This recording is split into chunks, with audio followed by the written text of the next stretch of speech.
இப்போ இன்னைக்கு நம்முடைய செய்தியுடைய தலைப்பு நன்மை பெறுகிறவன்.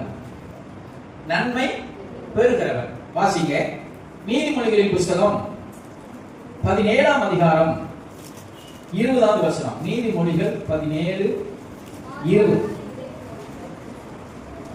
வாசிங்க.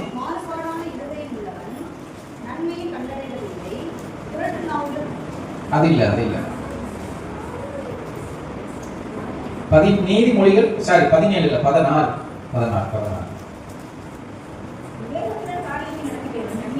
விவேகத்துடன் காரியத்தை நடப்பிக்கிறவன் நன்மை பெறுவான்.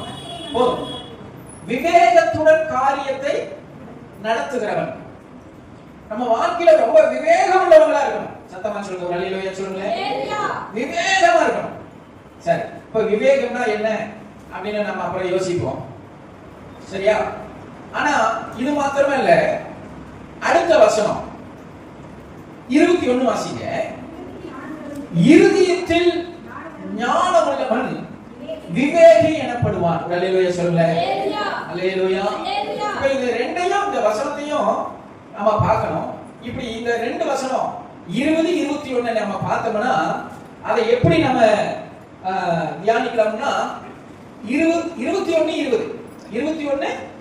இப்ப வாசிங்க, நானே வாசிக்கிறேன் பாருங்க. 21 இருதயத்தில் ஞானம் உள்ளவன் விவேகி எனப்படுவான், விவேகத்துடன் காரியத்தை நடத்துகிறவன் நன்மை பெறுவான். ஒரு அல்லேலூயா சொல்லுங்க. அப்ப ரெண்டு இருக்குது. இருதயத்தில் என்ன வேணும்? ஞானம் வேணும். எவன் ஒருத்தன் ஞானமா இருக்கிறானோ அவனிடத்தில் என்ன இருக்கும்? விவேகம் இருக்கும். விவேகமா இருக்கிறவன் தான் என்ன பெறுவான்? சத்தமா சொல்லுங்க, நன்மை பெறுவான். இப்ப எல்லாருக்கும் இருதயம் இருக்கா? அம்மா இருதயம் இருக்கா? ஐயா இருக்கா? உங்களுக்கு இருக்கா? உங்களுக்கு இருக்கா? உங்களுக்கு இருக்கா? நிறைய பேருக்கு இருதயம் இல்லைங்கிறாங்க. ஏன் இருதயம் என்கிட்ட? அதான் அம்மா புரியல. சரி, நிறைய பேர் என் இருதயம் என்கிட்ட இல்லைங்கிறாங்க. இருதயம் எல்லாருக்கும் இருக்கிறது. இருதயம் எல்லாருக்கும் இருக்கிறது. ஆனா இருதயத்துல ஞானம் இருக்கா? அடுத்தது, ஞானம் இருந்தா தான் என்ன இருக்கும்? விவேகம் இருக்கும். விவேகம் இருந்தா தான் வாழ்க்கையில் என்னத்தை பெற முடியும்? நன்மையை பெற்றுக் கொள்ள முடியும். அல்லேலூயா சொல்லுங்க. சத்தமா சொல்லுங்க. அல்லேலூயா. அல்லேலூயா. தேவனுடைய பிள்ளைகளை இதை நீங்க குறிச்சு வச்சுக்கலாம், அதை எழுதி வச்சுக்கலாம். நன்மையை பெற வேண்டும் என்றால் இருதயத்தில் ஞானம் இருக்க வேண்டும். ஞானம் இருந்தால் தான் விவேகம் இருக்கும். விவேகம் இருந்தால் தான் வாழ்க்கையில நிறைய நன்மைகளை பெற்றுக்கொள்ள முடியும். அல்லேலூயா. சொல்றது விவேகத்துடன் காரியத்தை நடப்பிக்கிறவன் என்ன பெறுவான்? நன்மையை பெறுவான். சரி, இப்ப நான் உங்களுக்கு சொல்லிட்டேன், எல்லாருக்கும் இருதயம் இருக்குது. இருதயம் இல்லாதவங்களுக்கு இந்த செய்தி பிரயோஜனம் இருக்காது. இருதயம் இல்லாதவங்களுக்கு என்ன இருக்காது? இந்த செய்தி பிரயோஜனம் இருக்கா? அப்போ முதல் பாயிண்ட், நன்மையை பெறணும்னா இருதயத்துல ஞானம் இருக்க வேண்டும். ஒன்று புரிந்து கொள்ளுங்கள், ஞானம் வேற, அறிவு வேற. ஞானம் வேற, அறிவு வேற. படிச்ச உடனே வேலைக்கு போறாங்க பாத்தீங்களா? சில கம்பெனிக்காரன் எடுக்க மாட்டான். படிச்ச உடனே வேலைக்கு போனா எடுக்க மாட்டான். சில கம்பெனிக்காரன் எடுக்க மாட்டான். ஏன்னா முன் அனுபவம் இருக்கா, அனுபவம் இருக்கா? அதான் படிப்பு, அறிவு. ஞானம், அனுபவம். சரியா? அதனாலதான் சொல்றேன், நீ எவ்வளவு படிப்பு படிச்சிருந்தாலும் சில சமயம் பெரியவங்க கிட்ட ஞானம் இருக்கும், படிச்சவங்க கிட்ட அறிவு தான் இருக்கும். பெரியவங்க கிட்ட என்ன இருக்கும்? சத்தமா சொல்லுங்க, ஞானம் இருக்கும்.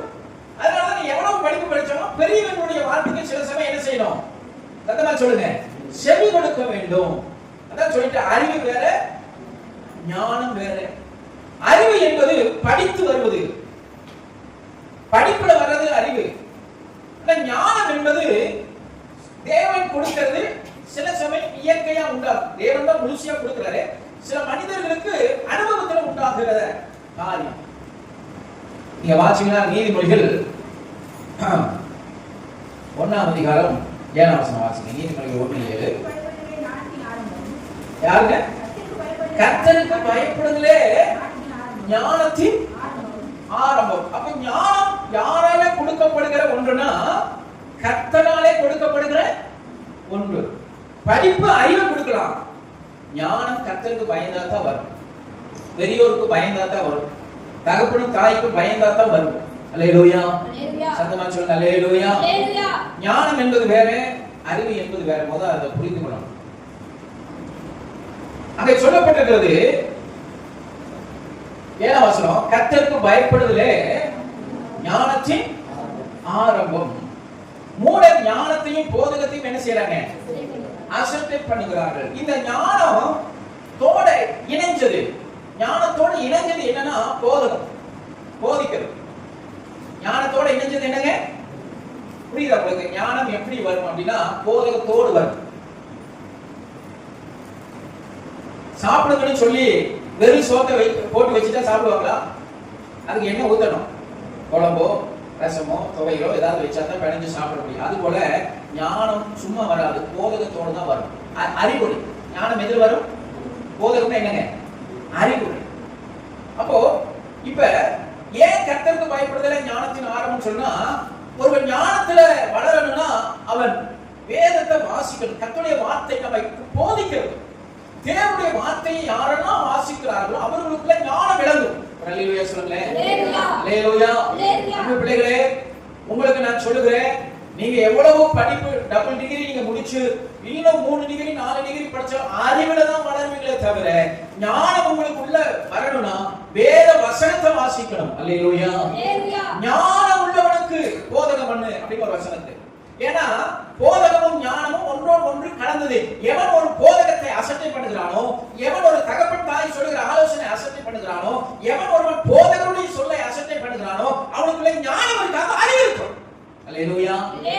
அல்லேலூயா. அறிவு வேற, ஞானம் வேற. இப்ப நான் சொல்லுகிறேன், ஞானம் தான் ஜெயிக்கும், அறிவு தோற்று போகும். ஞானம் தான் ஜெயிக்கும். சிலர் ரொம்ப அறிவா இருப்பாங்க, அறிவா பேசுவாங்க, அறிவா நடப்பாங்க, வாழ்க்கையில தோத்து போயிருவாங்க. ரொம்ப ஞானமா இருப்பாங்க, அவங்க வாழ்க்கையில படிப்பே இல்லாம இருப்பாங்க. ஏதோ ஒரு காரியத்துல ஞானம் உள்ளவங்களா இருப்பாங்க, நிறைய காரியத்தில் ஜெயிப்பாங்க. அறிவுள்ளவங்களா இருக்கிறவங்க எத்தனையோ காரியத்திலே தோற்று போகிறதை நாம் பார்க்க முடியும். என்னுடைய பிள்ளைகளே, அதுக்காக நான் அறிவு வேண்டாம்னு சொல்லல, படிப்பு வேண்டாம்னு சொல்லல, அதை தப்பா நினைச்சிடக்கூடாது. அறிவை காட்டிலும் ஞானம் ரொம்ப முக்கியம். அல்லேலூயா. இப்ப ஞானம் எதுல வெளிப்படும்? போதகத்தின் மூலம் வெளிப்படும். அப்போ இருதயத்துல ஞானம் உள்ள பிள்ளைகளாக இருக்கணும்னு வேதம் சொல்லுகிறது. வாசிங்க 1 ராஜாக்கள் 3ஆம் அதிகாரம் 28ஆம் வசனம். 1 ராஜாக்கள் 3ஆம் அதிகாரம் 28ஆம் வசனம். 1 ராஜாக்கள் 3:28 வாசிங்க.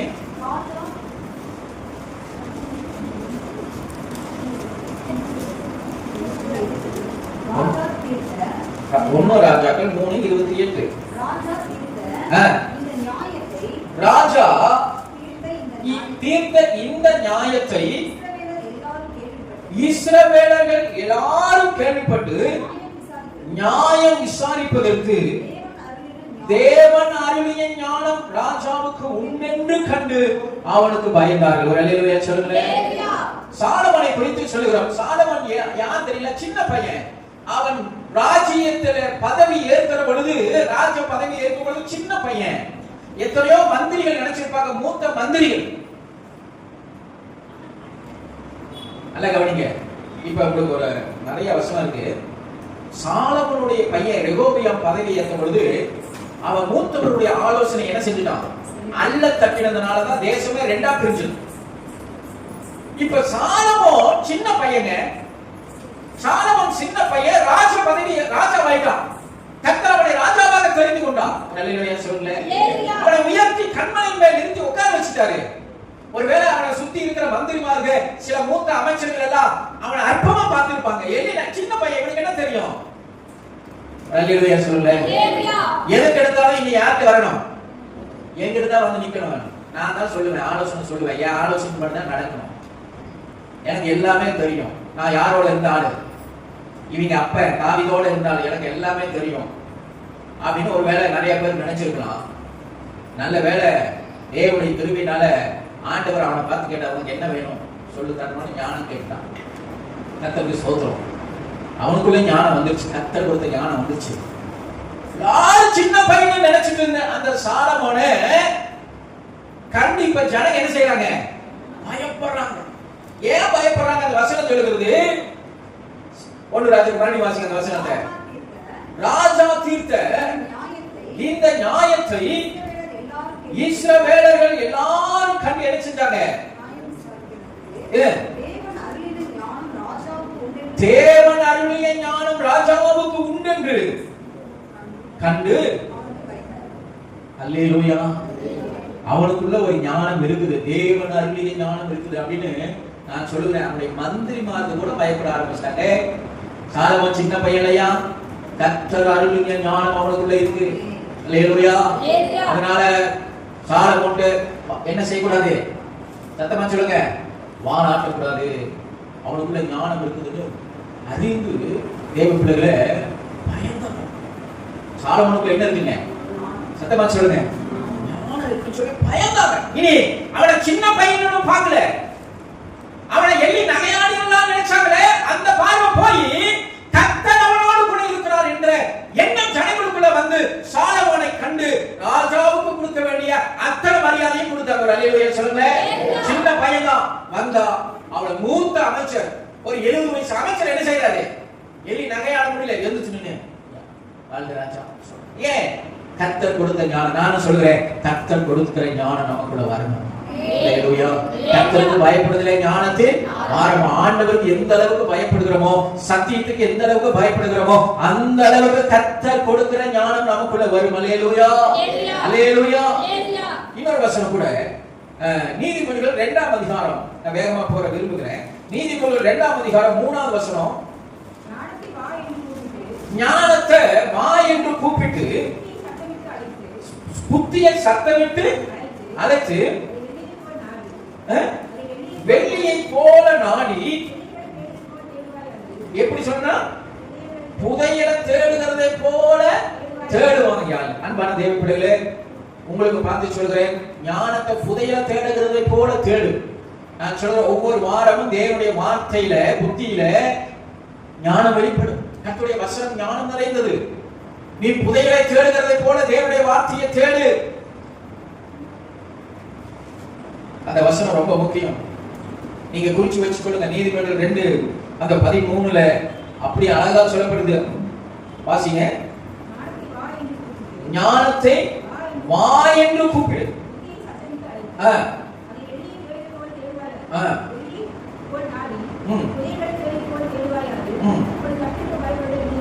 ஆமை ஆமை ஆமா. ஞானத்தை நீங்க வீட்டுல போய் பாருங்க. 2ஆம் அதிகாரம் 6ஆம் வசனம், அப்பொழுது கர்த்தருக்கு பயப்பட இருந்ததென்று நீ உணர்ந்து தேவனை அறியும் அறிவை கண்டறிவார். கர்த்தர் ஞானத்தை தருகிறார், அவர் வாயிலிருந்து அறிவும் புத்தியும் வரும். அப்ப ஞானம், நான் உலக ஞானத்தை சொல்லல, உலக ஞானம் கர்த்தருக்கு முன்பாக பைத்தியமா இருக்கிறது.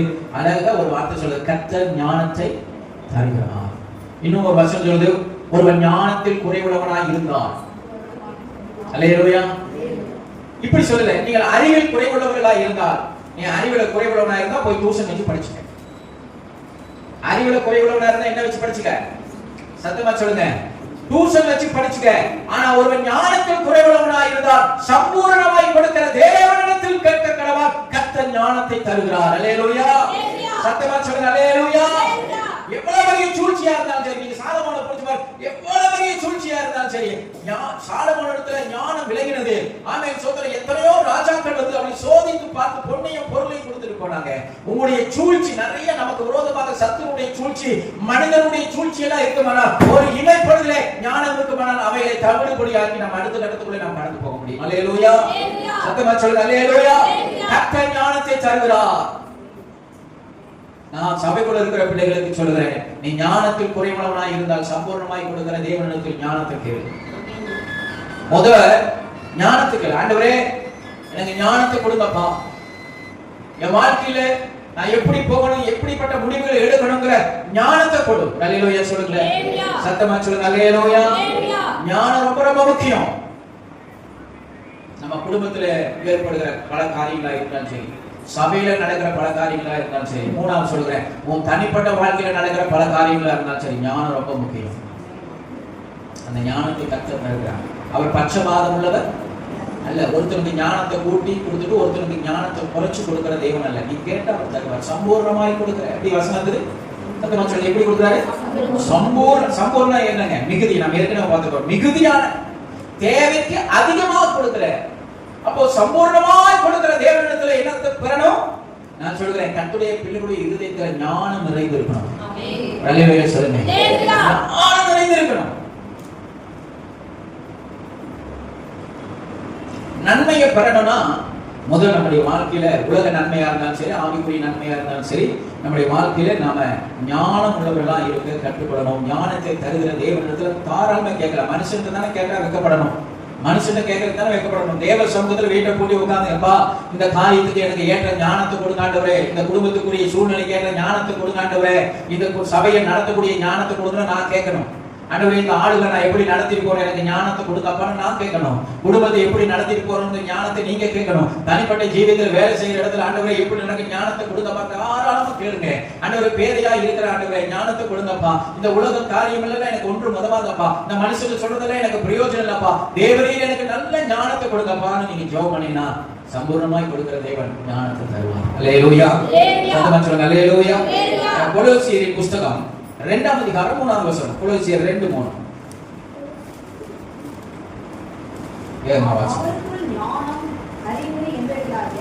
அவருக்குள் ஞானம், அறிவு என்பவைகளாகிய பொக்கிஷங்கள் எல்லாம் என்ன செய்து இப்ப இருக்குது. எங்க இருக்குதோ அங்கதானே தேடணும். இப்ப உங்களை பார்த்து சொல்றேன், எங்க இருக்குதோ என்னமா அடுப்பாங்கரையில வச்சுட்டு வெட்ட தூக்கி நாம சில தேடிக்க கிடைக்காது. எங்க இருக்குதோ அங்க தேடினா தான் கிடைக்கும். தேவனுடைய பிள்ளைகளே, உங்களை பார்த்து சொல்கிறேன், ஞானம் எங்க இருக்குது? சத்தமா சொல்லுங்க, ஞானம் எங்க இருக்குது? கர்த்தரிடத்தில் இருக்கிறது. அங்க தேடு. சில மனுஷர்களிடம் தேடாத.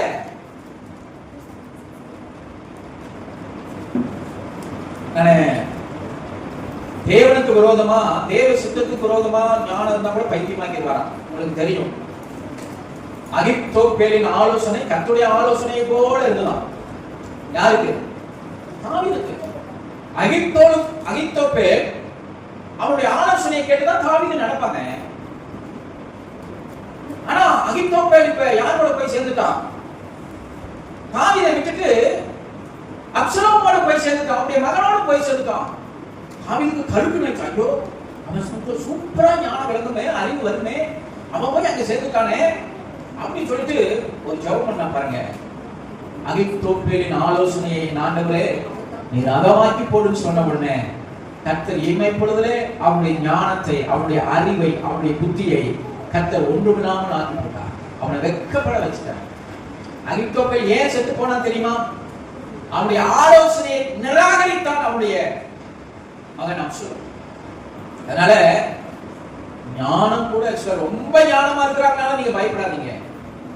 கர்த்தருடைய பிள்ளைகளுக்கு விரோதமாக எந்த ஞானமும் கிரியை செய்யாது. அல்லேலூயா சொல்லுங்க. அல்லேலூயா. தேவ சித்தத்துக்கு மாறான ஞானத்தை தேவன் ஒன்றுமில்லாமல் ஆக்கி போடுவார். அல்லேலூயா.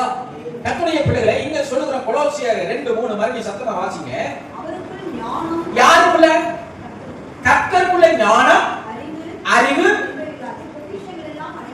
இவைகள் எல்லாம் அடங்கி இருக்கிறது. அதுல ஃபர்ஸ்ட் சொல்றாரு ஞானம். இப்ப வேகமா போனா யாக்கோபு 3:17 அப்படியே போலாம். யாக்கோபு 3:17.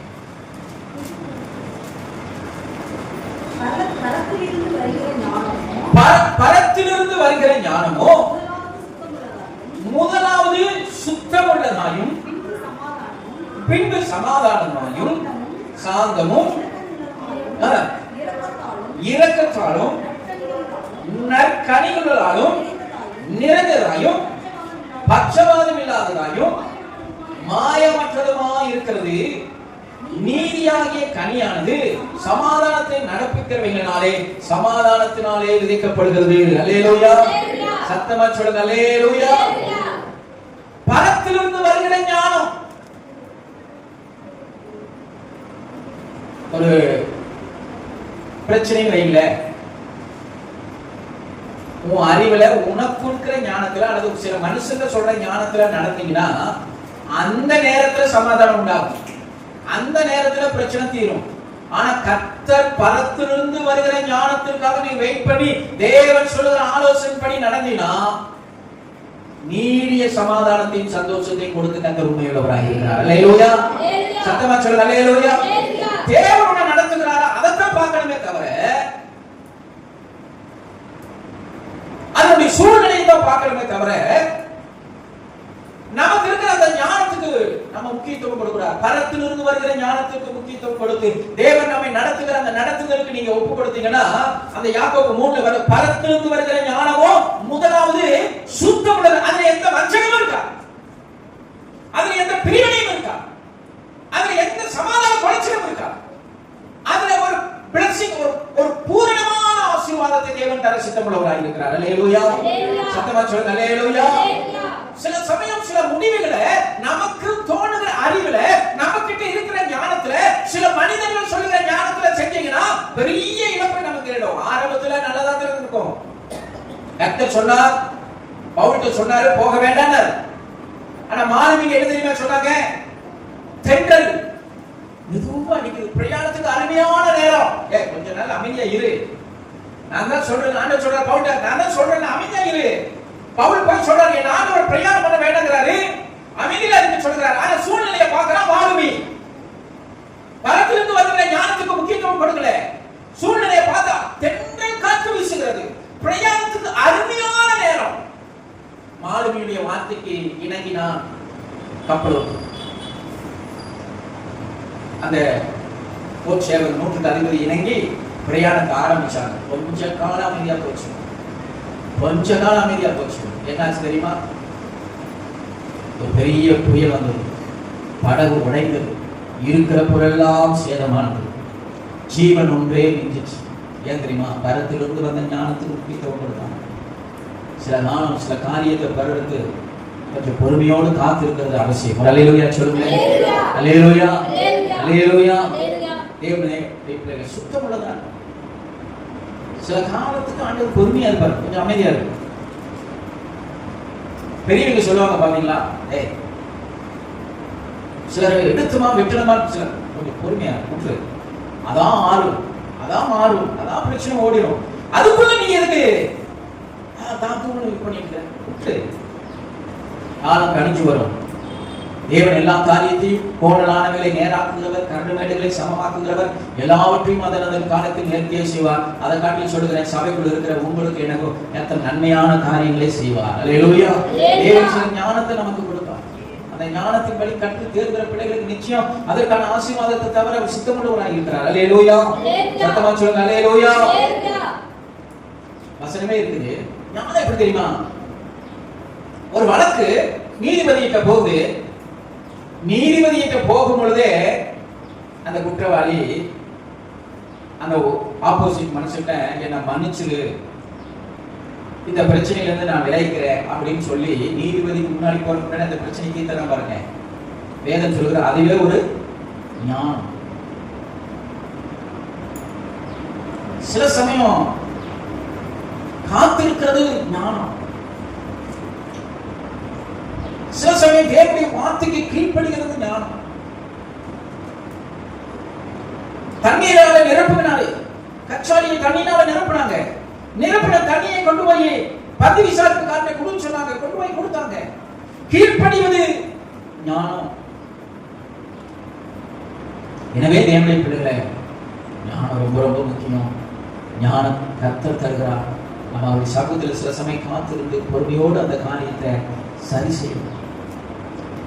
நம்முடைய வாழ்க்கையில் ஏற்படுகிற நிறைய குழப்பங்கள், பிரச்சனைகளுக்கு பொறுமையோடு இருந்து அந்த காரியத்தை செய்ய நாம் கற்றுக்கொள்ளும். ஞானம் இல்லாம சின்ன பிரச்சனை என்ன செஞ்சிடக்கூடாது? சத்தமா சொல்லுங்க, பெருசாக்கி கூடாது. பெரிய பிரச்சனையை சின்னதாக்கி அது ஒண்ணும் இல்லாம அதுல இருந்து வெளியே வருவதற்கான வாய்ப்புகளை பார்க்கணும். அதுக்கு பொறுமை அவசியம். உலகத்துல ஒண்ணு சொல்லுவாங்க, முள்ளு மேல உளுந்த சேல போல. அவசரப்படக்கூடாது. அதை நிதானமா எடுக்க என்ன செய்யணும்? கற்றுக்கொள்ளணும். எல்லாம் என்ன பெரிய மேட்டா டக்குனு இழுச்சிங்கன்னா சேலை இழுத்தீங்கன்னா அதை என்ன செஞ்சிடும்? முள்ளுக்கு ஒரு சேதம் வராது இல்லையா? முள்ளுக்கு ஒரு சேதம் வராது, சேலை என்ன செஞ்சிடும்?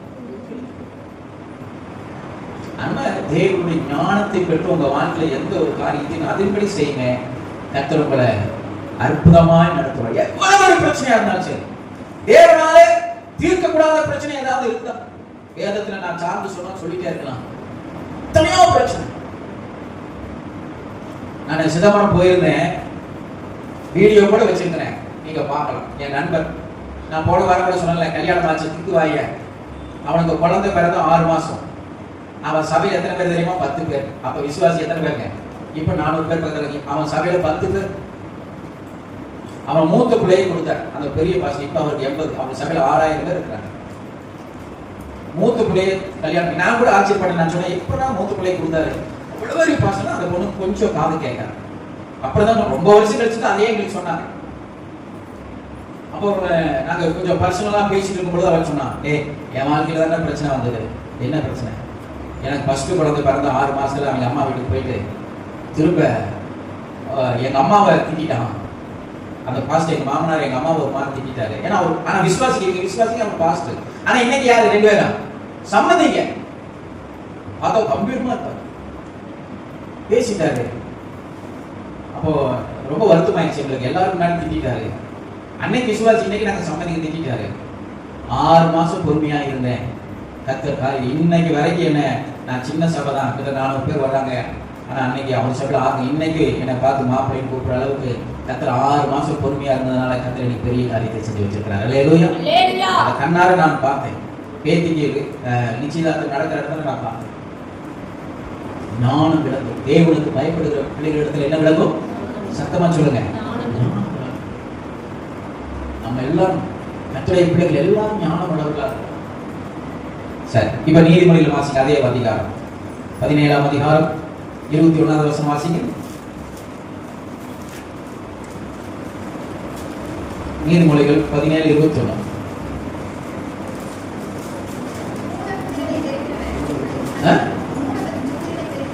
கொஞ்சம் சத்தமா வச்சுங்க. எனக்கு கேட்க சிரமம். ஏன்னா அடுத்த வாரத்துக்கு ஒரு மைக் கொடுத்தோம் சிரமம். யாரோ ஒருத்தர் தான் வாசிங்க. நீதிமொழிகள் 17:21. சார் 16:21. இருதயத்தில் ஞானம் உள்ளவன். இப்ப இருதயத்துல ஞானம் உள்ளவன் தான் யாரு? பாருங்க, இருதயத்துல ஞானம் இருக்கணும்னு பேச. ஞானம் உள்ளவன் தான் விவேகி எனப்படுவான். விவேகி. இப்ப 20 அவசரம். விவேகத்துடன் காரியத்தை நடப்பிக்கிறவன் நன்மை பெறுவான். இப்ப சொல்லுறேன், இருதயத்தில் ஞானம் உள்ளவன் தான் எல்லா காரியத்திலும் விவேகமா இருப்பான். ரொம்ப விவேகமா இருப்பான். இப்ப சொல்லுங்க, அறிவை காட்டிலும் ஞானம் பெருசு, ஞானத்தை காட்டிலும் விவேகம் பெருசு. அல்லேலூயா சொல்லுங்க. ஞானத்தை காட்டிலும் எது பெருசுங்க? விவேகம் பெரிது. ஞானம் உள்ளவன் எந்த காரியத்தையும் எடுத்தமோ கமுத்தமோன்னு முடிவெடுக்க மாட்டான். ரொம்ப விவேகமா இருப்பான். முடிவு எடுக்கிறதுல ரொம்ப கரெக்டா இருக்கும். அல்லேலூயா சொல்லுங்க. விவேகம் அப்படின்னா என்ன? அப்படின்னா நிதானித்து அறிகிற அறிவு. விவேகம்னா என்ன பாப்பா? விவேகம்னா என்ன அறிவு? சத்தமா சொல்லு. நல்லதா கெட்டதா, இது கரெக்டா இருக்கா, இது எவ்வளவு காலத்துக்கு நல்லதா இருக்கும், இப்போ கரெக்டா இருக்குமா இல்ல பின்னாடி மாறுமா, இப்படி பல்வேறு விதத்துல ஆராய்ந்து அறிகிற அறிவு. ஒரு காரியத்தை ஆராய்ந்து அறிந்து நிதானமாய் முடிவெடுக்கிறதுக்கு பேர் தான் விவேகம். சொல்லுங்க, ஒரு காரியத்தை ஆராய்ந்து அறிந்து, சத்தமா சொல்லுங்க, நிதானித்து. சொல்லுங்க, என்னது? நிதானித்து எடுக்கிறது தான் என்ன செய்யுங்க? முடிவு. அப்படி முடிவெடுக்க முடியுமா? அப்படித்தான் எடுக்கணும். எல்லா காரியத்திலையும் அவசரப்பட்டவனா கர்த்தர் சொல்லுகிறார், கர்த்தருடைய பிள்ளைகளை உங்களுக்கு பார்த்து சொல்லுகிறேன், நீ விவேகியா இருக்கணும். விவேகம்னா என்ன? ஒரு காரியத்தை ஆராய்ந்து அறிந்து நிதானம். ஆராய்ந்து அறிந்து முடிவெடுக்க கூடாது. ஆராய்ந்து அறிந்து, சத்தமா சொல்லுங்க, நிதானமா எடுக்கிற முடிவுக்கு பேரு தான் விவேகம். அல்லேலூயா. இப்ப கவனிங்க, ரொம்ப முக்கியம். நிதானித்து ஆராய்ந்து அறிந்து பொறுமையோடு. அப்படின்னா 6 மாசம் ஆகும், 1 வருஷம் ஆகும். நல்ல அவங்களுக்குள்ள எந்த அளவுக்கு அது ஸ்பீடா வேலை செய்யணும் அந்த அளவுக்கு சீக்கிரமாவும் முடிவு எடுப்பாங்க, பொறுமையாவும் முடிவு எடுப்பாங்க. ஒரு நிமிஷத்துலயும் முடிவு எடுப்பாங்க, ஒரு மாசத்துலயும் முடிவு எடுப்பாங்க, சில பிரச்சனைக்கு 1 வருஷத்துலயும் கூட என்ன செய்வாங்க? சத்தமா சொல்லுங்க, முடிவு எடுப்பாங்க. அது அவர்களுக்குள்ள பிரச்சனையை பொறுத்தது. அதை அவர்கள் ஆராய்ந்து அறிகிற அறிவை பொறுத்தது. அதை விவேகத்துடன் பொறுமையோடு அணுகுறாங்க, அந்த அனுகூலத்தை பொறுத்தது.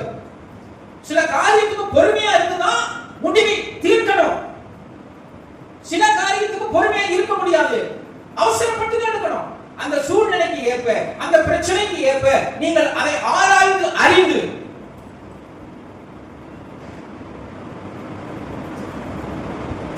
இல்லையா? சில சமயம் சொல்லுவாங்க,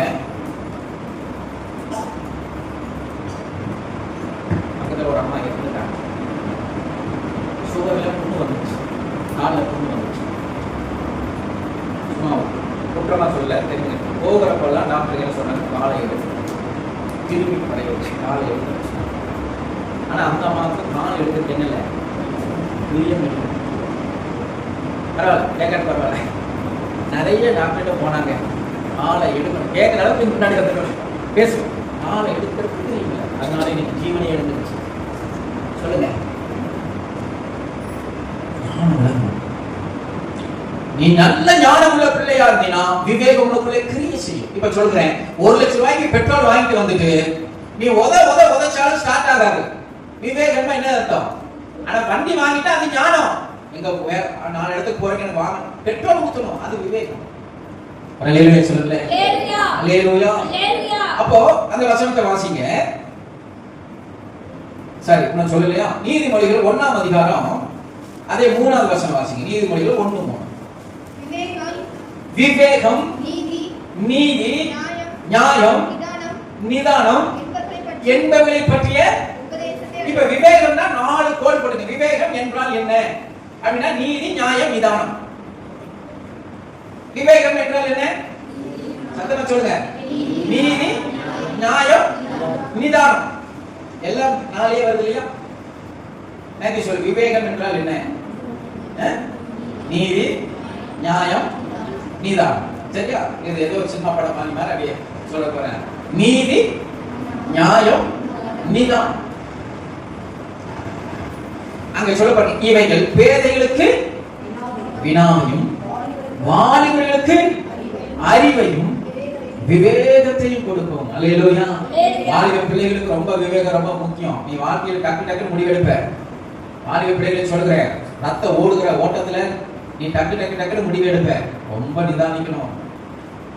குறிப்பா ஆண்டவர் சொல்றாரு, வாலிப பிள்ளைகளுக்கு நிதானம் ரொம்ப அவசியம், விவேகம் ரொம்ப அவசியம். டக்கு டக்கு டக்குன்னு என்ன செய்யக்கூடாது? முடிவு எடுக்க.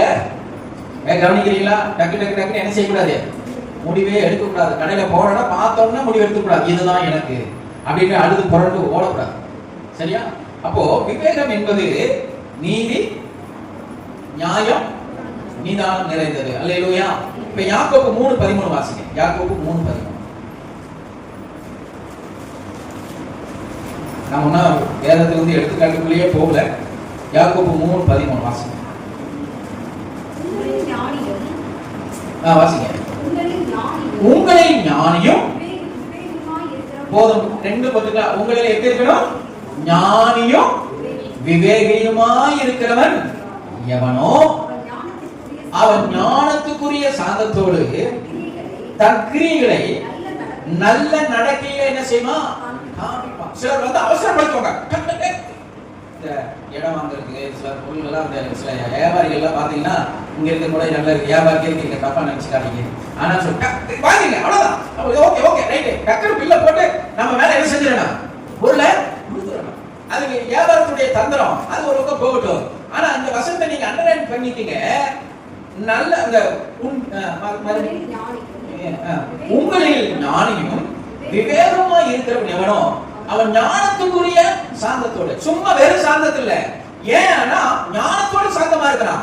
ஒரு மீனை தூண்டிய போட்டுட்டா என்னன்னா வருவாங்க, இழுங்கன்னா மீன் வரும். எனக்கு தெரியல எப்ப இழுக்கணும்னு எனக்கு தெரியும். நான் தூண்டி போட்டுட்டு நான் புழுவை போட்டுட்டு நான் என்ன செஞ்சுட்டு இருக்கிறேன்? சத்தமா சொல்லுங்க. காத்துட்டு இருக்கிறேன், சாந்தத்தோடு இருக்கிற, பொறுமையோடு இருக்கிற. ஆனா இவன் பொறுமையா இருப்பான், பக்கத்துல இருக்கிறவங்க பொறுமையா இருக்க முடியாது. இழுக்கணும், இழுத்தப்ப வெறு தூண்டில் வரும். பொறுமையா மீன் கடிக்கிற வரைக்கும் பொறுமையா இருக்கணும். கடிச்சு அவங்க இழுத்து பாரு, அப்ப இழுத்தாதான் என்ன வரும்? மீன் வரும். நான் பொறுமையோடு இருக்கிறதுக்கு ஒரு காரியம் உண்டு. நான் ஞானத்தோட பொறுமையா இருக்கிறேன்.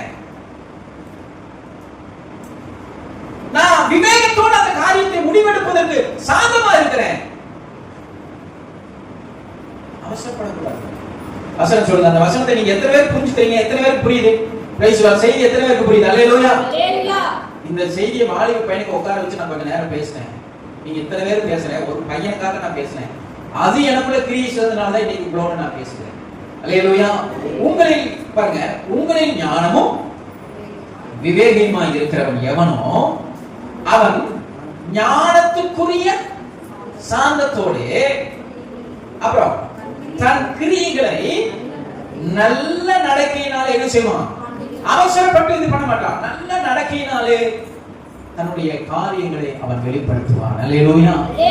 சாந்தத்தோட பொறுமையோட அவசரப்பட மாட்டான். அவன் வாயிலிருந்து ஒரு வார்த்தை வருதுன்னா அதை அவன் நிதானிச்சு அறிஞ்சு பேசுவான். நிறைய பேர் பாருங்க பட்டு பட்டு பட்டு பட்டு பேசுவாங்க. ஐயோ அது அடுத்தவங்களை கஷ்டப்படுத்துமே, அது வேதனைப்படுத்துமே. நான் ஒருத்தர் கூட பேசுவேன், ஒரு வார்த்தை சொல்லும், ஒரு வார்த்தை கொள்ளும், ஒரு வார்த்தை என்ன செய்யும்? உயிர்ப்பிக்கும். பட்டு பட்டு பட்டு பட்டு பேசிடுவாங்க. ஏதோ ஒரு காரியத்தை மனசுல வச்சு பேசிடுவாங்க. அப்படி இல்ல, நம்ம பேசுறது எந்த அளவுக்கு அது பிரயோஜனமா இருக்கும், எந்த அளவுக்கு அது அவர்களுக்கு உகந்ததா இருக்கும் என்பதை அறிந்து கர்த்தருடைய பிள்ளைகளாகி நாம் ஞானத்தோடு பேச வேண்டும். அங்க சொல்லப்படுவாங்க, நீங்கள் அவன் ஞானத்துக்குரிய சாந்தத்தோடு தன் கிரியைகளை என்ன செய்யணும்? நல்ல நடக்கையினால அவன் என்ன செய்யணும்? காண்பிக்கணும். அல்லேலூயா. உண்மையாலுமே சொல்லுகிறேன், இருதயத்துல ஞானம் இருக்கு, ஞானத்தோட விவேகம் இருந்தா அவன் நல்ல நடக்கையில இருப்பான், நல்ல நடப்பான். அல்லேலூயா சொல்லுங்க. நல்ல நடக்கையில தன்னுடைய ஜீவியத்தை வெளிப்படுத்திக்காங்க, தன்னுடைய ஜீவியத்தை வெளிப்படுத்திக்காங்க. அப்படிப்பட்ட நல்ல நடக்கைகளை வெளிப்படுத்துகிறவங்கள கட்டாயம் விவேகமும் ஞானமும் நிறைந்திருக்கும். அல்லேலூயா. சத்தமா சொல்லுங்க. அல்லேலூயா. நீதிமொழிகள் புஸ்தகம், வேகமா போறேன். நீதிமொழிகள் புஸ்தகம் 27ஆம் அதிகாரம் 12ஆவது வசனம். நீதிமொழிகள் 27:12.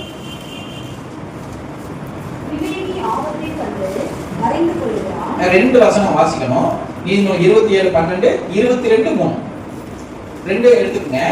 ரெண்டு வசனத்துக்கு மாறி மாறி வாசிக்கலாம். 27:12 ஒருத்தர் வாசிங்க. விவேகி ஆபத்தை கண்டு என்ன செய்யறானா? மறைந்து கொள்கிறான். விவேகி ஆபத்தை கண்டு சொல்லுங்க, மறைந்து கொள்கிறான். இப்ப 22:3 வாசிங்க. நல்ல விவேகம் உள்ளவர் ரெண்டு கண்டு மறைச்சுக்குவான். எதை? ஆபத்தை கண்டும் மறைந்து கொள்வான், பாவத்தை கண்டும் என்ன செய்வான்? மறைந்து கொள்வான். ஒரு அல்லேலூயா சொல்லுங்க. நல்ல விவேகி அவனுக்கு தெரியும், ஏய் நமக்கு ஒரு பிரச்சனை வரப்போகுது, இவங்கனால பிரச்சனை வரப்போகுது, இந்த காரியத்தில் நமக்கு ஏதோ வரப்போகுது, இதுல வேலை செய்யறதுல ஏதோ இல்ல, குடும்பத்துல ஏதோ ரைட், இந்த பிரச்சனை இருந்து கொஞ்ச காலம் நம்ம என்ன செய்யணும்? என்ன செய்யணும்? மறைஞ்சுக்கணும். பேரை நெடுக போய் மாட்டிப்பான். பார்த்தலாம் நான் ஐயா நானா ஒரு கை பார்த்துலான்னு போய் மாட்டிட்டான். ஐயோ, அந்த ரெண்டையும் நீங்க குறிச்சு வச்சுங்க. விவேகி ஆபத்தை கண்டு மறைந்து கொள்வான். டைரக்டா போக மாட்டான். வாடா நீயா நானா ஒத்தி கொத்தி பார்த்தலாமா, நின்னு பார்த்துக்கலாமா? ஆஹா, ஏய் உனக்கும் சேதம், சொல்லுங்க எனக்கும் சேதம், எனக்கு தேவையே இல்ல இந்த சண்டை அப்படின்னு என்ன செய்வான்? மறைஞ்சுக்குவான். இன்னொன்னு, விவேகி பாவத்தை கண்டு என்ன செய்வான்? அவனுக்கு தெரியும் இன்னைக்கு சந்தோஷமா இருக்கும், போய் ஜாலியா இருந்துட்டு பின்னாடி என்ன வந்துடும்? சத்தமா சொல்லுங்க. பின்னாடி பிரச்சனையில மாட்டிக்கொண்டு விவேகி, நல்ல விவேகி, ஞானத்துல ஞானம் இருதயத்துல ஞானமும் விவேகம் உள்ளவன் பாவத்தை கண்டும் ஆபத்தை கண்டும் மறைந்து கொள்வான், தன்னை பாதுகாத்துக் கொள்வான். ஒரு அல்லேலூயா சொல்லுங்க. நீங்களும் அப்படித்தான் இருக்கணும். பாவத்தை கண்டு விலகி ஓடணும், ஆபத்தை கண்டு சில பிரச்சனைகளை கண்டு என்ன செய்யணும்? சத்தமா சொல்லுங்க, விலகி ஓடணும். அதுக்கு எதிர்த்து நின்னுட்டு இருக்க கூடாது. சில காரியத்துக்கு கர்த்தரே ஜெயத்தை தருவார். சில காரியங்களை கர்த்தரே கைகூடி வர, சத்தமா சொல்லுங்க, சில காரியத்தை கர்த்தரே கைகூடி வர பண்ணுவார். அது வரைக்கும் என்ன செய்யணும்? நம்ம அமைதியா இருக்கணும். நம்ம போனோம்னா சேதாரமாகி போயிடும். நம்ம போனோம்னா சில பிரச்சனைகள் வந்துடும், போராட்டங்கள் வந்துடும். ஜெபத்தோட அமைதியா இருங்க, ஜெபிச்சுட்டே இருங்க. தேவ சமூகத்தில் ஆண்டவரே கர்த்தருக்காக பொறுமையுடன் காத்திருந்தேன், அவர் என்னிடமாய் சாய்ந்தேன், கூப்பிடுதலை கேட்டார் என்று நீங்க பொறுமையோடு இருந்து பாருங்க. கர்த்தரே அந்த காரியத்தை ஒழுங்குபடுத்தி உங்க கரத்துல கொண்டு வந்து ஒப்பு கொடுப்பார். இது ஞானம் உள்ளவன் செய்ய வேண்டிய காரியம். அல்லேலூயா. சத்தமா சொல்லுங்க அல்லேலூயா. அதுக்கு நிறைய சாட்சி இருக்குது. நேரமானதுனால கடந்து போக இன்னுமே வசனம் நிறைய இருக்கு. நீதிமொழிகள் 15:3 ஏகமா அதுல நீதிமொழிகள் 14:8 முதல் 15:3 வாசிங்க. நீதிமொழிகள் 15. கர்த்தரின் கண்கள்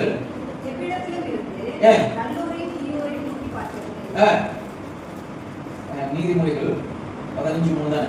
சரி, இல்ல அது கரெக்ட் தான்.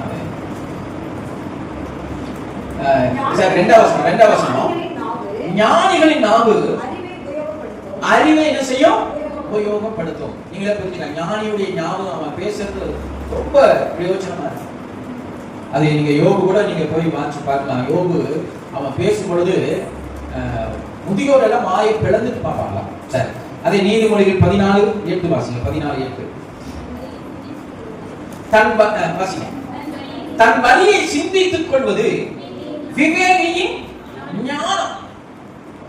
நம்ம வாழ்க்கையில் என்ன முடிவு எடுக்கிறோம், எப்படி நடக்க போறோம், என்ன செய்ய போறோம், என்ன படிக்க போறோம், என்னைக்கு வேலைக்கு போக போறோம், என்ன வேலைக்கு போக போறோம், என்னைக்கு வேலைக்கு போக போறோம். நல்லா இருக்குல்ல லாவண்யா? என்ன வேலைக்கு போக போறோம், என்னைக்கு போக போறோம். சிலர் பாருங்க இந்த வேலைக்கு போகணும்னு முடிவு பண்ணிடுவாங்க. ஆனா எப்ப போகணும்னு முடிவு பண்ண மாட்டாங்க. வருஷ கணக்கா என்ன செய்வாங்க? சத்தமா சொல்லுங்க. வருஷ கணக்கா வீட்டு உட்கார்ந்து இருப்பாங்க. நான் இந்த வேலைக்கு தான் போக, சரி அந்த வேலைக்கு போ, என்னைக்கு போக. அல்லேலூயா. அருமையான வசனம். தன் வழியை சிந்தித்துக் கொள்வது விவேகியின் ஞானம். ஒவ்வொரு காரியத்திலும் நம்ம வழியை நாம சிந்திக்கணும். குறைஞ்சபட்சம் நம்முடைய காரியங்களை நாம சிந்திக்கணும் இல்லையா? 100% உங்க லைஃபை குறித்து நீங்க சிந்திக்கணும். நீங்க எடுக்க போற முடிவை குறித்து சிந்திக்கணும். நிச்சயம். ஒரு ஊழியக்காரர் எப்படி சொல்றாரு, ஒரு 25% தான் வெளியே வரணும் எல்லாருமே. அது பெண்கள் எல்லாம் சொன்ன போனா 90% போயிடும். எது? தங்களை, தங்க குடும்பம், தங்க பிள்ளைகள், கணவன், பிள்ளைகள். 90% சகோதரிகள் யார் எப்பதான் சிந்திப்பாங்க? தங்களுடைய வாழ்க்கையை குறித்து, தங்களுடைய குடும்ப காரியத்தை குறித்தே சிந்திப்பாங்க. அதுதான் நல்லது. ஆனா குறைஞ்சபட்சம் ஒரு 75% நம்ம நம்முடைய வழிகளை குறித்து நிதானிக்கணும். நம்ம என்ன ரைட்ல போயிட்டு இருக்கிறோம், நம்ம என்ன செஞ்சுட்டு இருக்கிறோம், நம்ம காரியம் என்ன. வசனம் இருக்குதுங்க, நிக்கிறவன் என்று சொல்லுகிறவன் நீ விழாமல் இருக்க எச்சரிக்கையாரு. அடுத்தவன் விழுந்துட்டாங்க நீ கவலைப்படுறீங்க. ஆண்டவர் சொல்றாரு, முதல் நீ விழாமல் இருக்கிறது எப்படி? உன் வழியை நீ சிந்திச்சு பாரு. நம்ம வாழ்க்கையில ரொம்ப முக்கியம், ரொம்ப முக்கியம் விவேகம். அந்த வசனம் அதைத்தான் சொல்லுகிறது. விவேகி எனப்படுகிறவன் வாசிங்க 14:8 தன் வழியை சிந்தித்துக் கொள்வது. தன் வழியை உங்களுக்கு ஒண்ணுமே வேண்டாங்க. சில காரியம் எங்க போய் யாராவது பக்கத்துல இருந்தா சொல்லிடுறாரு இல்லையா? பெண்கள் கூடி கூடி என்ன செய்வாங்க? உட்காந்து பண்ணிட்டாங்க, அதை செஞ்சுட்டாங்க, இதை பண்ணிட்டாங்க, அதை பண்ணிட்டாங்க, அப்படி பண்ணிட்டாங்க. இப்ப என்னன்னா எனக்கு கொஞ்சம் டைம் இருக்கிறதுனால நானும் போயிடுறது. கொஞ்ச நேரம் ஏதாவது அப்பப்ப போய் ஏதாவது ஒரு வார்த்தை சொல்லிட்டாங்க. ஆனா உண்மை என்னன்னா, அடுத்தவங்களை குறிச்சு பேசுறதை காட்டிலும் நம்ம வழியை குறிச்சு நிதானிக்க அறிந்தோம்னா ஆண்டவர் இன்னும் நம்மளை கனப்படுத்துவார், உயர்த்துவார், மேன்மைப்படுத்துவார், ஆசீர்வதிப்பார். அல்லேலூயா. வேகமாய் போக விரும்புகிறேன். விவேகி தன் வழியை குறித்து எப்படி இருப்பானா? ஞானமுள்ளவனாய் இருப்பார். இன்னொரு வசனம், அதே நீதிமொழிகள் 16:20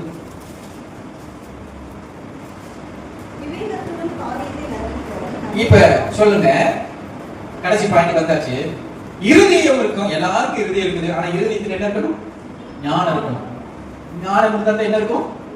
விவேகம் இருக்கும். விவேகம் இருக்கிறவன் தான் வாழ்க்கையில் எடுத்து பெறுவான், நன்மையும் பெறுவான். இப்ப அந்த வசனத்தை வாசிங்க. நீதிமொழிகள் 16:20 விவேகத்துடன் காரியத்தை நடப்புகிறவன் என்ன பெறுவான்? நிச்சயமா சொல்லுகிறேன், அவன் அநேக நன்மைகளை இந்த உலகத்தில் பெறுவான். அல்லேலூயா. இந்த செய்தி ஒரு 50% அதாவது ஒரு 25% ரட்சிக்கப்படாதவங்களுக்கும் பொருந்தும். உலக மனுஷங்களையும் சிலர் பாருங்க, ரொம்ப அறிவுள்ளவங்களா ஒவ்வொரு காரியத்தையும் நிதானிச்சு முடிவு எடுப்பாங்க. சரி, இப்ப அதே வசனம் ஏசாயாவின் புத்தகம் 1:19. இன்னொரு நீதிமொழிகள் 11:8 11:8 ஏசாயாவின் புத்தகம் 1:19 வாசிங்க. நீங்கள் மனம் பொருந்தி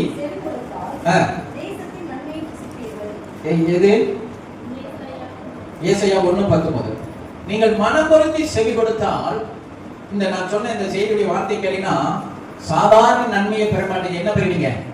சத்தமா சொல்லுங்க, தேசத்தின் நன்மையை புசிப்பீர்கள். அல்லேலூயா. ஆண்டவருக்கு அல்லேலூயா சொல்லி சத்தமா சொல்லுங்க, அல்லேலூயா. நீங்கள் இருதயத்தில் ஞானம் உள்ளவர்களாக, விவேகம் உள்ளவர்களாக இருந்தீங்கன்னா நிச்சயமா வாழ்க்கையில நிறைய நன்மையை பெறுவேன். தேசத்தின் நன்மையை புசிப்பேன், ஆசீர்வாதத்தை பெற்றுக்கொள்வேன். ஞானத்துக்கும் விவேகத்திற்கும் நீ இருதயத்தில் இடம் கொடுக்கலைனா நீ அநேக ஆசீர்வாதத்தில் குறைவுள்ளவங்களாக இருக்கலாம். சபைக்கு வந்தாலும் சரி, நீங்க குறைவுள்ளவங்களாக இருக்க முடியும். நீதிமொழிகள் 11:8 வாசிங்க.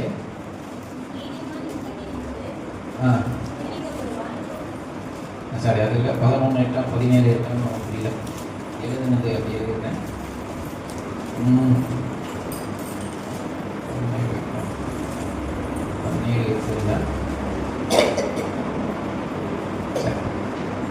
அதே வசனம் தான் வரும், அதே வசனம் தான் வரும். விவேகி நன்மையை பெறுவான், அது ஒரே ஒரு வார்த்தை வரும். நீதிமொழியில ஒரே ஒரு வார்த்தை வரும், விவேகி நன்மையை பெறுவான் அப்படிங்கிற ஒரு வார்த்தை மட்டும் வரும். சரிங்களா?